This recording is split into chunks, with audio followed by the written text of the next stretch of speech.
po si Rowin Rondolos from Bulusan, Dagupan City. Isa po akong principal from Santa Barbara, Pangasinan. Nakilala ko po ang WPP through my upline, Ma'am Lee and Sir Elmer. Sila po yung unang nagpakilala ng product sa Pangasinan na kung saan doon din po unang nagkaroon ng soft opening ang ating WP.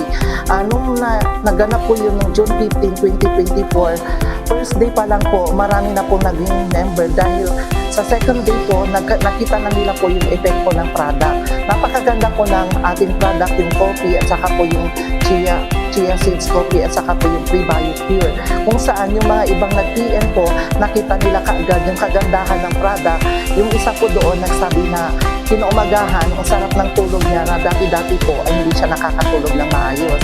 Tapos naman sa on my part po, naging maganda rin po ang epekto nung ating product kasi napakaganda po yung kinalabasan hindi lang sa atin kundi sa lahat ng naging member po nito.